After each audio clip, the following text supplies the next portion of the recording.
Bienvenue dans Maudits artistes. Confetti, c'est une pastille, une mini-chronique, un papier laconique, une parole en l'air, un tout petit bout de culture dans notre imaginaire. En attendant le prochain entretien avec un invité, j'ai envie de vous parler des couleurs, et plus particulièrement du bleu. Adolescente, j'étais fascinée par la synesthésie d'Arthur Rimbaud. Pour lui, les voyelles avaient des couleurs. A noir, E blanc, I rouge, U vert, O bleu. Pour moi, le O serait plutôt blanc comme une lune ou doré comme un soleil, alors que le bleu correspondrait plutôt à la lettre E. Allez savoir pourquoi.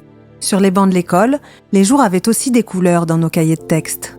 Pour moi, le bleu est associé au mercredi, bleu marine.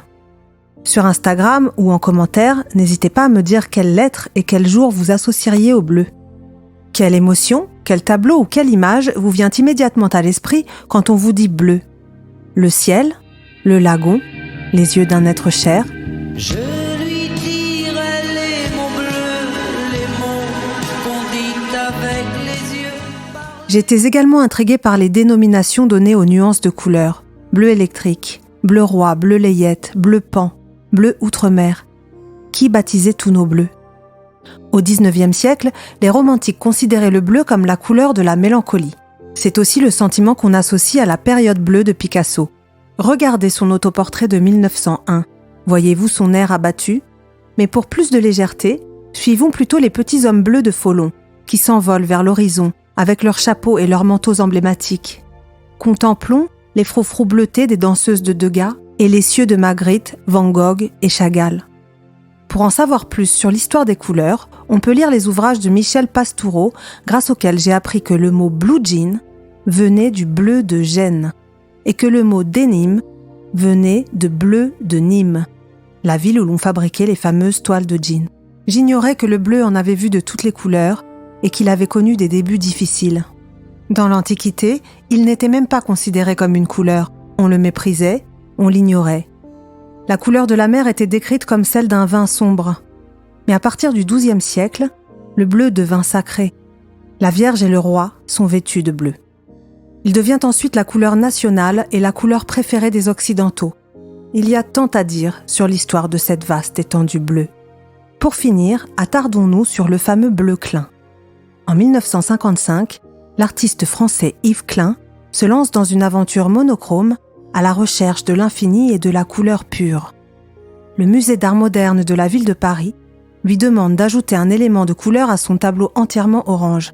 Mais l'artiste n'en démord pas et s'en tient au monochrome. C'est alors qu'il crée le fameux bleu Klein avec l'aide d'un chimiste et d'un marchand de couleurs. 5 ans plus tard, il fait breveter ce bleu particulièrement intense et lumineux sous le nom d'IKB. Il est fabriqué à partir d'une résine synthétique originale chargée en pigments outre-mer. Il confère à ce bleu une dimension sacrée, voire alchimique, comparable à l'or. Il peindra ensuite beaucoup d'œuvres avec ce bleu qui est selon lui la couleur la plus abstraite et qui, contrairement aux autres, n'a pas de dimension.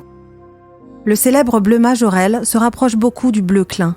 Il est né sur la façade de la maison du peintre Majorelle à Marrakech en 1922. Il est composé à partir du bleu outre-mer avec une petite touche de rouge en plus. Yves Saint-Laurent et Pierre Berger ne s'y sont pas trompés lorsqu'ils ont acquis la demeure et les jardins Majorelle en 1980. Dans cette oasis peuplée de palmiers et de cactus, le bleu est plus éblouissant que jamais. Au Maroc, le bleu a aussi envahi le port d'Essaouira et la ville de Chefchaouen, qu'on surnomme la ville bleue, tout comme Jodhpur en Inde. J'espère que je vous aurai donné envie d'en savoir plus sur la vie et l'histoire des couleurs. Une femme à la peau bleue.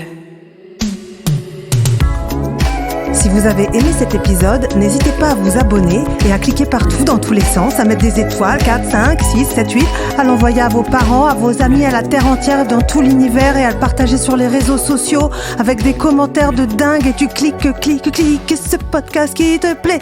Voilà, c'est un petit geste pour l'humanité mais un grand pas pour moi.